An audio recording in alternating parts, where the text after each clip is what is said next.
Hello नमस्ते छ हाम्रो सबै साथीहरूलाई। अनि आज म गुगल पेबाट कुनै पनि कम्पनीमा इन्सुरेन्स गराउनु भएको छ भनेदेखि तपाईँले कसरी पेमेन्ट गर्ने भन्ने कुरा चाहिँ म आज भन्न गइरहेको छु हो। अनि सबैभन्दा अगाडि तपाईँले के गर्नु पर्यो भनेदेखि गुगल पेको एपलाई क्लिक गरेपछि यो आउँछ स्क्रिन हो। यो स्क्रिन आएपछि तपाईँलाई माथि स्क्रोल गर्ने अनि यहाँनिर आयो तपाईँको बिल एन्ड रिचार्ज हो। बिल एन्ड रिचार्जको तल छेउमा म्यानेज भनेर के भन्छ म्यानेज भनेर चाहिँ यो म्यानेजलाई चाहिँ बिल एन्ड रिचार्जको यतापट्टि एरो दिएको छ हो, यसलाई क्लिक गर्ने हो।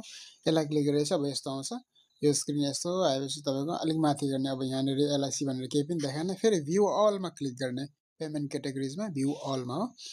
त्यहाँदेखि यो स्क्रिनलाई स्क्रोल गर्दै माथि लाँदाखेरि फाइनेन्स एन्ड ट्याक्समा चाहिँ एलआइसी इन्सुरेन्स, एलआइसीमा भयो इन्सुरेन्स हो। कुनै पनि कम्पनीको इन्सुरेन्स गर्नुभएको छ नि, यो इन्सुरेन्समा तपाईँले क्लिक गर्ने हो।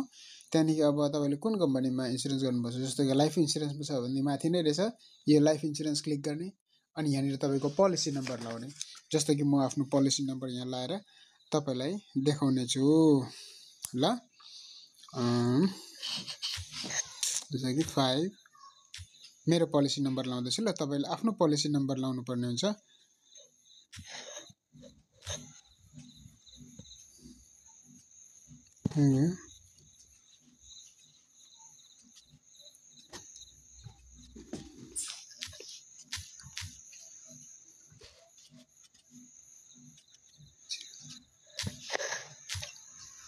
मैले अब मेरो पोलिसी नम्बर लगायो। इमेल आइडी तपाईँको अटो डिटेक्ट हुन्छ अनि डेट अफ बर्थ लाउनु पर्यो यसमा हो। जस्तो कि मैले मेरो डेट अफ बर्थ लाउँदैछु हो।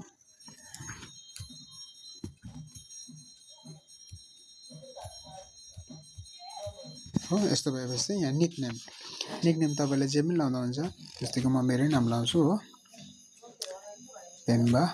अनि कन्टिन्यू गरेपछि अब यहाँनिर म्याच फाउन्ड भेट्यो हो। त्यही भएर चाहिँ अब यसलाई लिङ्कमा क्लिक गर्नु पर्यो ल।